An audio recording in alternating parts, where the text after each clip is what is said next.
Thank you very much. Briefly, my full name is Srinivasan. People call me Srini. Short form of that, I am an Associate Dean at Academic Affairs and Research, and also Distinguished Professor of Information Systems in the School of Business, but my background is in mathematics and computer science.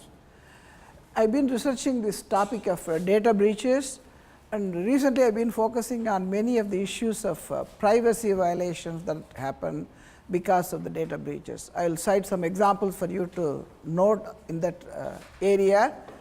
I will just briefly go over some material, but I plan to stop in time. I may have more slides, but I will skip some of them. So, the main items we will be looking at is what is big data processing, how we can take some steps to protect the stored data. I look at only 5 data breaches since 2013. There have been plenty all around the world, but we will only focus on some of them. Threat to privacy due to breaches. Some of them will be rather surprising for you to hear that how people could use that information of stolen data to find things that are not obvious there. Ways to protect privacy and some suggested best practices for that. What is big data processing? Big data encompasses data gathered from multiple sources. That is the beauty of that. So, we are able to combine data from multiple sources and derive knowledge out of that information. So, that is the benefit of that. Data comes in structured and unstructured format, especially when it is big data. You cannot expect all of them to be in the format you want. You need to take advantage of how it comes. Most important thing here is speed of processing. That requires automated data processing. Speed requires automated data processing. For example, if you are trying to find something about jazz, so look at this particular 3 different aspects of information coming from. Customer shares with a friend some interest in jazz, that is from an email or social media communication. Searches reveal interest in jazz, the web searches the person does.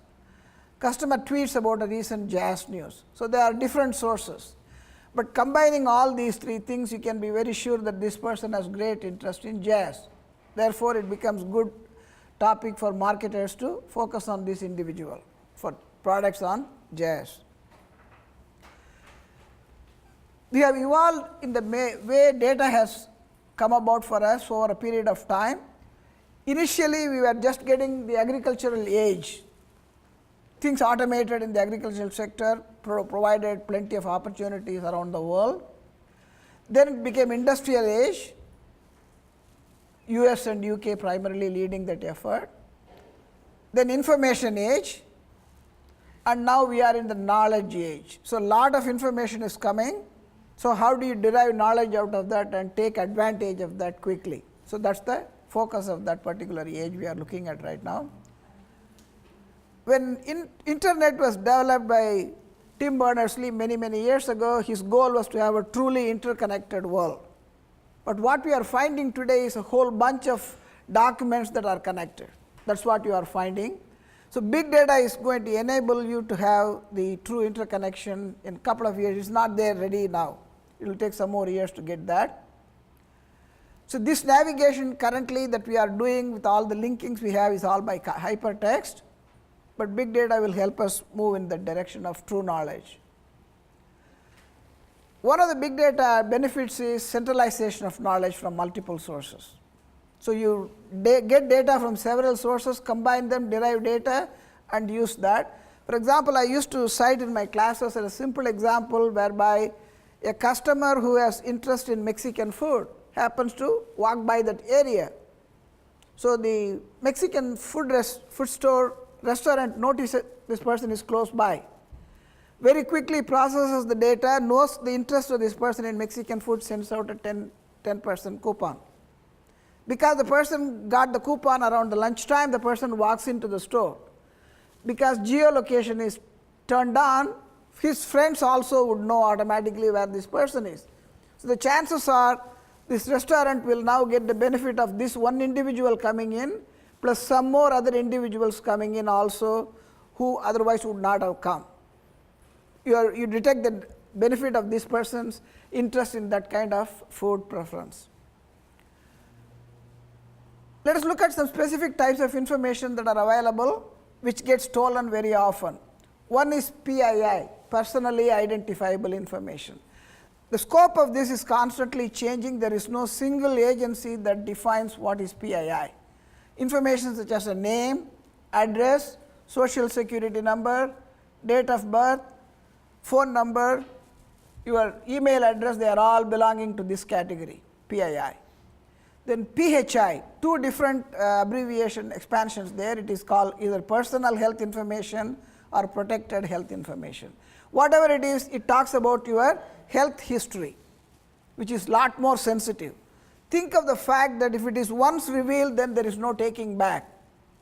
For example, if somebody has some form of problems with AIDS, they are taking some medication. If that information leaks out, it could cost the person's job situation as well as insurance situation. So that is why it is extremely important to protect that. It is protected under HIPAA, lots of penalties there if somebody violates that.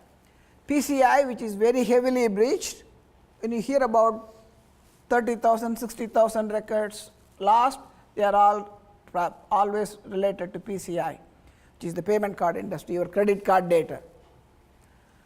It is sold in the dark web. That is how Secret Service finds out in many cases there has been a breach. And they go to the organization and tell them you have been breached. In many cases, the organization did not even know they had been breached. So PCI data is something very important to protect. Different types of data require different levels of protection. It is not all uniform. That is where the cloud service providers usually say that it is not our responsibility to protect your data, because we don't know which is more sensitive to you. So that is one excuse they provide. By law, all three types of data are to be protected. The severity of penalty is very heavy. So organizations like Chase Bank pay millions of dollars in penalty for that. I mentioned some of the fields that would go into a PII. One way to protect PII is to collect less. What I find often is businesses are very curious to get data first and decide how they would use it. Instead, if they think ahead of time what their application would be and collect the information relevant to that, that would be one way of collecting less.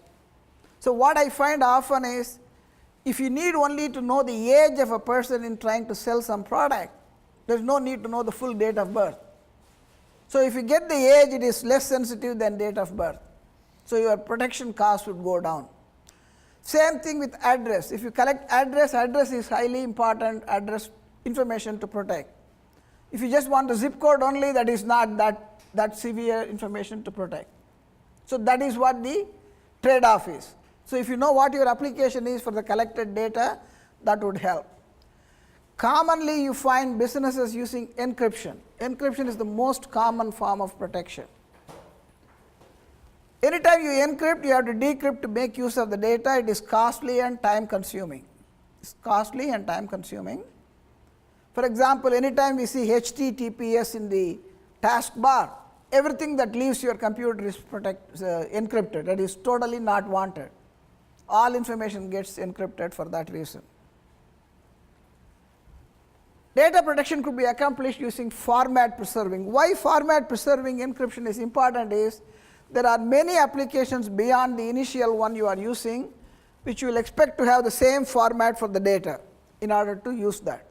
For that reason, you should be using format preserving encryption, which is a lot more expensive, not traditional encryption. Another form of protection is access control. If you don't let the individual first of all get in, the chances are you will be able to protect your data much better. This is like stopping the thief at the perimeter. Monitor all access through logs. That is one way to go and check to see how the breach happened and who breached it. So at least you will be able to do some forensics on that afterwards. Monitor all changes made to the data by users.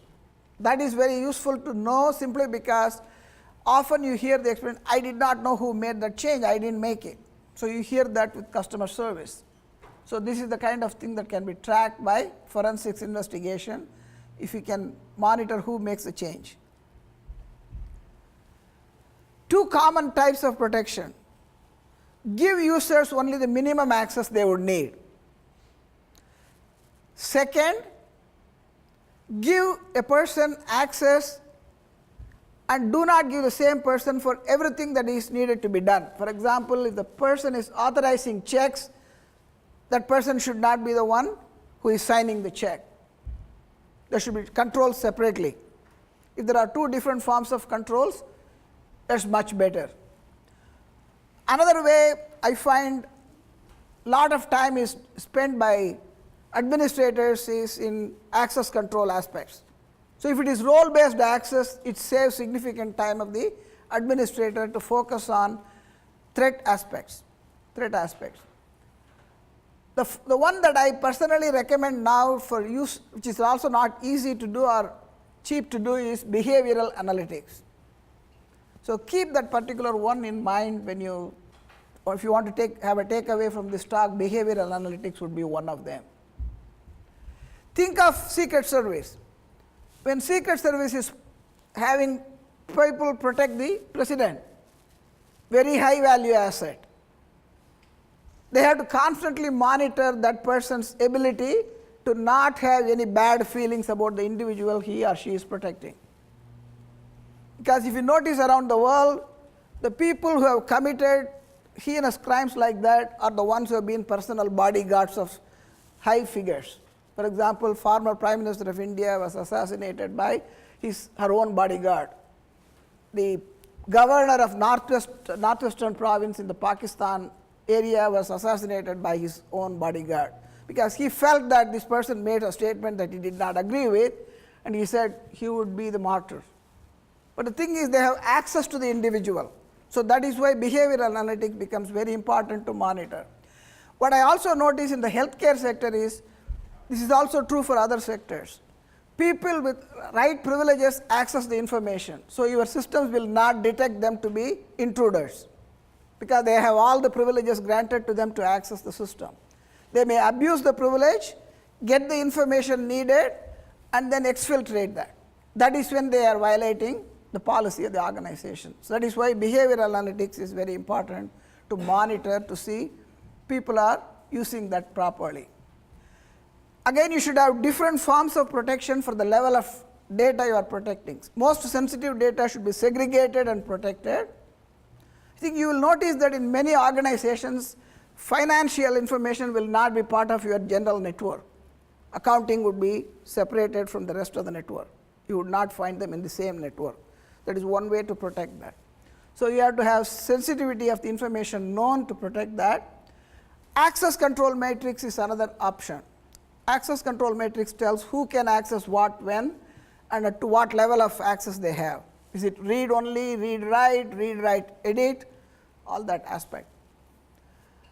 Commonly, the administrators are warned of intrusion or any threat by alarms. If there are too many alarms coming, people will ignore the alarms. If too many alarms are coming, people will ignore the alarms. So that is another thing to keep in mind when setting alarms. What is most important to alert? Let me talk about these 5 data breaches quickly, and then I will point out some of the things we are learning along that in the analysis of these data breaches. The first one, Target. What I noticed in Target data breach analysis was, Target had a HVAC vendor who was doing minimal work for Target, actually had his credentials breached. The person was from Pennsylvania. The company is in Minnesota. He was doing some project management and electronic billing. So when his credentials were stolen and used, that person had initial access into the Target network. But knowing the vulnerabilities inside the network, he was able to exploit further. That is how they got in. But the same technique was used in breaches in other organizations such as Home Depot and Chase Bank also. So using third-party credentials to enter the network. Another thing is, Target installed a very good detection system in the form of FireEye Mandiant technology, which is very high quality, expensive technology. But they ignored all the alerts they got out of that. So what is the point in spending that much money to get the alerts but not follow through to prevent the action? So that shows policy violation there. Target CEO had to resign once this became public. Home Depot. When I read Home Depot's details on this one, it was a little bit disturbing. They said we are a multi-billion-dollar company. You are talking about some investment in the form of security in millions of dollars, not too many. We are willing to take the hit. When bad publicity comes, we are willing to live with that. So that is the attitude they had on the security aspect here. This was breached with a very similar way, similar to Target. Point of sale terminals were breached. That is what the access was. Hackers entered similar to Target. Data breach was detected by third parties prior to Home Depot acknowledged that. That third party detection is very common. Most of the time it is Secret Service that detects that. Organization did not take security seriously. That is what my previous comment was. It did not take security seriously. They thought it is too much money to spend on that. Chase Bank, 76 million households and 7 million businesses were affected in the data theft. This was orchestrated by a group of people from Israel who eventually got convicted, 3 of them. Actually 4 were convicted, they couldn't find the 4th person, only 3 are doing time. Only non-financial data was stolen. Data breach was detected by third parties, similar to the other 2. Let me move a little bit further, because I want to get to the solution that you can think of for that. Anthem, US 78.8 million records were stolen. Again, social security numbers, which are all things that could be used for. Social security number doesn't change. It stays the same for you. So even if they get 1-year credit monitoring, it doesn't help. They can still come after you for identity theft later. Only thing here we notice is Anthem did not encrypt stored data. I would point out in this regard, PayPal not only encrypts data but uses something called SALT. So with that level of encryption, it is very difficult to breach. That is why PayPal doesn't get breached. Another thing is, you might have heard about Ashley Madison breach. In Ashley Madison, they did encrypt, but they encrypted it by baking everything into lowercase. So that made it simple to detect the original passwords by brute force. Today's technology is there to brute force it. So OPM is another area that got breached, but this is more sensitive. This OPM breach is more sensitive. Why? If a foreign agency gets hold of this information, they can try to match the spies working for American government in foreign countries simply by noticing that CIA maintains its list of people coming through the security check differently from the rest. So let's say that they have all the names of the people who have been detected by this breach. Like China has this is attributed to China. They match that list against the employees working in a particular foreign embassy. They will notice that these people don't have their name in this other list. That right away tells them these people are not people who went through the regular security check, which means they are very likely CIA, because all the people doing sensitive work are all security cleared. That is how they will detect that. In fact, US government had to remove slowly some of the spies that they were working as embassy officials, both in Russia and China, because of this breach. So it is not only life-threatening for them, but also very difficult for them to stay in their position doing their job. What do we notice in these breaches? Weak access control, non-use of two-factor authentication. And I can expand a little bit further on the two-factor authentication. Again, Snapchat CEO here. That person's information was stolen. They knew fully well that when a phone call comes to that person, the person will not answer the phone on his cell phone. It will go into the voicemail, which they can activate and then get hold of. So they basically took a chance and sent that I am resetting the password. So the security control said we are going to contact you by phone. So the phone call came. It automatically went to the voicemail. So in the voicemail they had the code they had to put in. They put the code in and got the password reset for this CEO, simply because that's the practice people follow. So that is why stolen data becomes very critical in knowing that. Another aspect that before I go further in here, I will summarize. When somebody gets a stolen data, they are more authentic to you because they are telling information you know. That makes it more convincing that this person is more legitimate trying to get information out of you. So you are more willing to share information. So stolen data becomes more critical for that reason. So I'll move some of this. Look at the cost of breach. Healthcare is the most breached area. I gave a talk on this in another location. The reason healthcare gets more breached is most hospitals are non-profit. They don't invest as much as other organizations are in protecting data. US is the most heavily breached country. So next one would be England. When you look at the privacy, in the United States there are 47 different state laws. Only 3 states don't have any requirement of notification. They are Alabama, New Mexico, and South Dakota. Excluding that, all other states have notification requirements. But the problem is, if your data is encrypted, you don't have to notify. There is an exception for that. If you look at the data, like I mentioned in the Ashley Madison case, it's all encrypted. Therefore, first of all, they are a foreign government, foreign business located in Toronto. So they are excluded from this notification requirement. But most important is when data is breached, when somebody gets hold of financial information and healthcare information, they are going to come back after you and then say, blackmail now. You tell me this information, otherwise I'm going to release this to your wife that you cheated on her.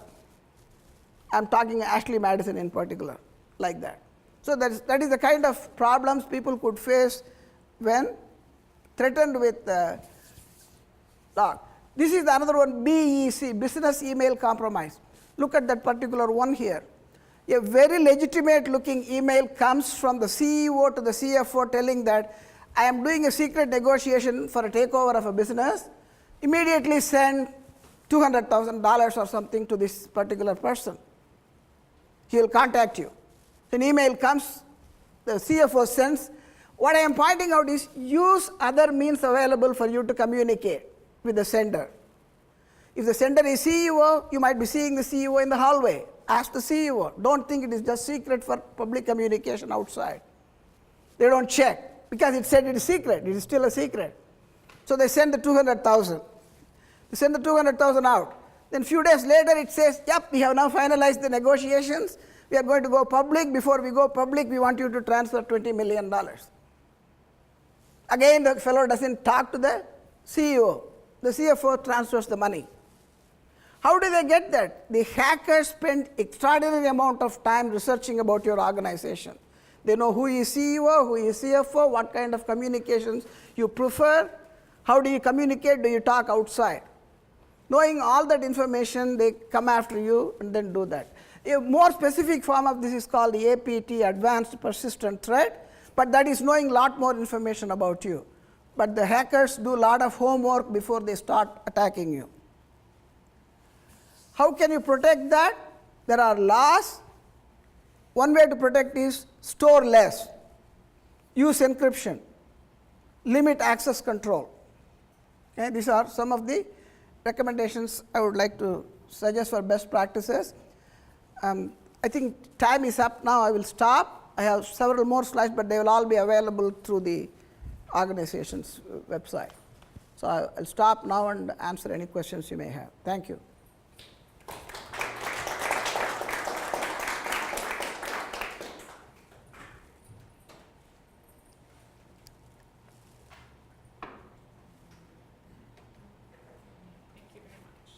Thank you. There's a question. I know you talk a little bit about PII and why that's a problem.